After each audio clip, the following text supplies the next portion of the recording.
മറാത്ത സംവരണത്തിൽ നിലപാട് വ്യക്തമാക്കി മുഖ്യമന്ത്രി ദേവേന്ദ്ര ഫഡ്നാവിസ്. സംവരണ ആവശ്യങ്ങൾ സർക്കാർ കേൾക്കുമെന്നും എന്നാൽ തീരുമാനങ്ങൾ ഭരണഘടനയുടെയും നിയമത്തിന്റെയും ചട്ടക്കൂടിനുള്ളിൽ നിന്ന് മാത്രമായിരിക്കുമെന്നും ഫഡ്നാവിസ് വ്യക്തമാക്കി. ഇതോടെ മഹാരാഷ്ട്രയിൽ മറാത്ത സംവരണം കീറാമുട്ടിയായി തുടരുമെന്നാണ് രാഷ്ട്രീയ നിരീക്ഷകർ വിലയിരുത്തുന്നത്. മറാഠ സംവരണവുമായി ബന്ധപ്പെട്ട രാഷ്ട്രീയ ചർച്ചകൾ ശക്തമാകുന്നതിനിടെയാണ് മുഖ്യമന്ത്രി ദേവേന്ദ്ര ഫഡ്നാവിസിന്റെ പ്രതികരണം. മറാഠകൾ, ഒബിസികൾ, പട്ടികജാതി പട്ടികവർഗം ഉൾപ്പെടെ എല്ലാ സമുദായങ്ങൾക്കും നീതി ഉറപ്പാക്കുകയാണ് സർക്കാരിന്റെ ലക്ഷ്യമെന്ന് ഫഡ്നാവിസ് പറഞ്ഞു.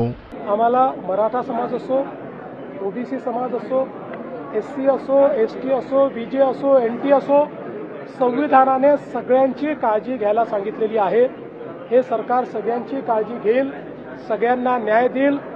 ഭരണഘടനയ്ക്ക് പുറത്തുള്ള ഒരു തീരുമാനവും സർക്കാർ എടുക്കില്ല. നിയമപരമായി സാധ്യമല്ലാത്ത ആവശ്യങ്ങൾ അംഗീകരിക്കില്ലെന്നും മുഖ്യമന്ത്രി വ്യക്തമാക്കി. ഒരു സമുദായത്തിൽ നിന്ന് അവകാശമെടുത്ത് മറ്റൊരു സമുദായത്തിന് നൽകില്ലെന്നും ഫഡ്നാവിസ് പറഞ്ഞു. एकाचं ओरबाडून दुसऱ्याला, दुसऱ्याचं ओरबाडून याला असं हे सरकार करणार नाही. सगळ्यांची काळजी आम्ही घेऊ, आजपर्यंत घेतलीच आहे. എന്നാൽ ഈ വാദം സ്വീകരിക്കാൻ മറാഠ സംവരണ ആക്ടിവിസ്റ്റ് മനോജ് ജരംगे പാട്ടീൽ തയ്യാറല്ല. मराठा समाजाचे प्रमाणपत्र रद्द करतायत आणि फडणवीस तुम्हाला मराठ्यांनी सत्तेवर बसवलं.